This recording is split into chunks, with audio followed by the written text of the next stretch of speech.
మా చిట్టి బాబు అయితే పెద్ద సర్ప్రైజ్ ఇచ్చిండు. అస్సలు ఊహించలేదు. ఈ వీడియో లాస్ట్ వరకు అయితే చూడండి. సెకండ్ క్లాస్లో ఎగ్జామ్ రాసిండనమాట. ఎగ్జామ్ రాసినందుకు గోల్డ్ మెడల్ అయితే వచ్చింది. ఏం ఎగ్జామ్ రాసిండు, ఎలా రాసిండు అని చెప్తాను. ఈ వీడియో అయితే లాస్ట్ వరకు చూడండి. ముందుగా అందరికీ నమస్తే అండి.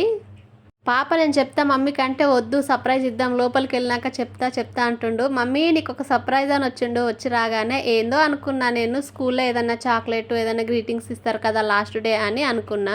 ఒక చాక్లెట్ 2 చాక్లెట్ ఇచ్చిండు నాకైతే. అవనేమో అనుకున్నా కానీ అంత ఊహించలేదనమాట. గోల్డ్ మెడల్ వచ్చేంత వరకు ఊహించలేదు. వాడు సర్ప్రైజ్ ఎలా ఇచ్చిండో చూడండి. ఈ బుక్ అయితే చూసినా కానీ అంత పట్టించుకోలేదనమాట. ఏందో అనుకున్నాను, లోపలికి వెళ్ళి చూద్దాం అనుకున్నాను కానీ అంత పట్టించుకోలేదు. చిట్టి బాబు అయితే అస్సలు ఆగట్లేడండు. వస్తూ హ్యాపీగా ఉన్నాడు. పదండి లోపలికి వెళ్ళి మా చిట్టి బాబు ఎలా సర్ప్రైజ్ ఇస్తున్నాడో చూడండి. అసలు నన్ను వదలట్లేడు, ఎప్పుడెప్పుడు ఇద్దామంటుండో. కూర్చో మమ్మీ కళ్ళు మూసుక అన్నాడు. నేను కళ్ళు మూసుకుంటున్నా. వాడిచ్చేసరికి నేను షాక్ అయిపోయినా, ఫుల్ హ్యాపీ అయిపోయినా. మా చిట్టిబాబు చూడండి ఎలా గెంతేస్తుండో. అస్సలు ఊహించలేదు గోల్డ్ మెడల్ వస్తుందని. నేనైతే ఫుల్ హ్యాపీ కదా, సెకండ్ క్లాస్లో ఎగ్జామ్ రాసినందుకు ఎంత హ్యాపీగా ఫీల్ అవుతున్నానో నేనైతే.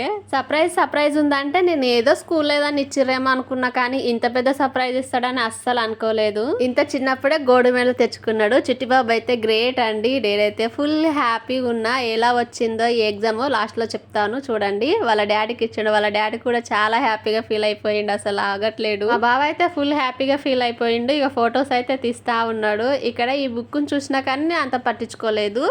ఈ ఎగ్జామ్ అయితే రాసిండు. చాలా రోజులు అవుతుంది, 4-5 మంత్స్ అవుతుందో ఎంత అవుతుందో కానీ రిజల్ట్ రాలేదు. మర్చిపోయినాం మేము కూడా. ఏమొస్తుందిలే అనుకున్నాం. చిన్నపిల్లాడు ఏం రాసిండో లేదు అనుకున్నాం కానీ వాడైతే పెద్ద సర్ప్రైజ్ ఇచ్చేసిండు. ఇక్కడ సర్టిఫికెట్ కూడా ఇచ్చిండండి. ఏం ఎగ్జామో చెప్తాను చూడండి. వాడైతే ఒలింపియాడ్ ఎగ్జామ్ అయితే రాసిండండి. దాంట్లోనే గోల్డ్ మెడల్ అయితే వచ్చేసింది. గ్రేట్ కదా మా చిట్టి బాబు. సెకండ్ క్లాస్ లోనే గోల్డ్ మెడల్ వచ్చిందంటే చాలా గ్రేట్ మా చిట్టి బాబు అయితే. నేను అలా ఫీల్ అవుతున్నా. అందరు ఖచ్చితంగా కంగ్రాట్స్ చెప్పండి. చిట్టి బాబుకి అయితే లైక్ కూడా చేయండి. పేరెంట్స్ కి ఇంతకన్నా కావాల్సింది ఏముంది చెప్పండి. చాలా సంతోషంగా ఉన్నాము. Thank you Kannayya. మా కన్నయ్య కోసేపు ఇలా చేస్తాడనమాట అప్పుడప్పుడు. ఇక్కడ చూడండి. ఇక మేము కూడా ఫొటోస్ వీడియోస్ తీసుకున్నామండి. కన్నయ్యకైతే ఖచ్చితంగా కంగ్రాట్స్ చెప్పండి. ఓకే, లైక్ షేర్ సబ్స్క్రైబ్ చేసుకోండి.